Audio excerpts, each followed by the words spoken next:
이 중요한 것이 사실 외도가 우리나라 이혼 사유 중에 첫 번째란 말이에요. 근데 이런 부분이 이제 발각이 됐을 때 대처하는 태도에 따라 김병호 박사님 말씀하는 것처럼 후유증을 얼마만큼 적게 가져갈 수 있는가, 회복하는가를 굉장히 결정하게 되는데 보통 크게 나는 두 가지 반응을 보여요. 남자분들 예를 들면 버럭버럭 화내는 분들 있죠. 왜 핸드폰을 봐? 당신이 뭐 때문에 봐? 별관계 아닌단 말이야. 이래서 덮으려는 분이 있고 또 하나는 비는 분이 있어요.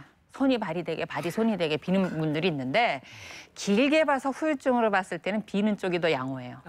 나머지 삶의 질이 훨씬 더 이렇게 좋아져요. 근데 그런 부분에 이제 오해라는 부분이 겹칠 수 있는 부분에 대해서 제가 한 사례를 말씀드리면 그 친구 부인하고 좀 썸씽이 있었어요. 근데 그런 와중에 친구가 사망을 하게 돼요. 근데 그 육아적으로 그 아내분하고 자식들을 남기고 갔어요. 그래서 이분들이 동창 관계여서 두고두고 동창회에서 그 자녀들을 그 장학금도 주면서 이렇게 돌봐줬어요. 그러면서 이분들 이제 자연스럽게 동창하니까 연락을 하게 되죠. 근데 그걸 아내분은 외도라고 초기에 생각을 했는데 문제는 두 사람이 과거에 무슨 일이 있었던 게 중요한 게 아니고 그거는 이미 지나간 일인데 근데 그 이후에 이 아내가 바람은 연락하지 말라는 거예요. 어떤 경우도 연락하지 말아달라 했는데 몇 번 연락하는 게 이게 들통이 나게 된 거죠. 그러니까 두 사람 관계가 전체가 이제 거짓말이라고 아내분은 생각을 하는 거예요.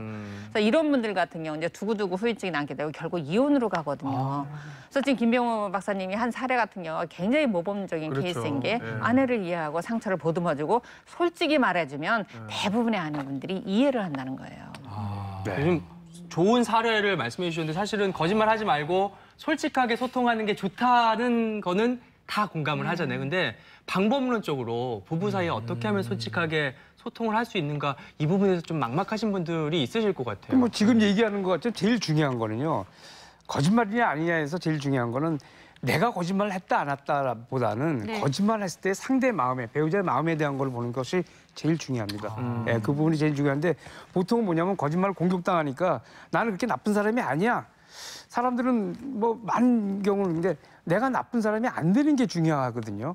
내가 나쁜 사람이 안 되는 게 중요한 게 아니라 배우자가 받은 상처가 중요하다라고 봐야 돼요. 상대방의 상처가. 네, 상대방의 상처를 중요시 여겨야지 자꾸만 내가 나쁜 사람이 아니면은 아내가 상처 안 받는 걸로 생각하는데 그게 아니거든요. 그러니까 상처가 되게 중요하다.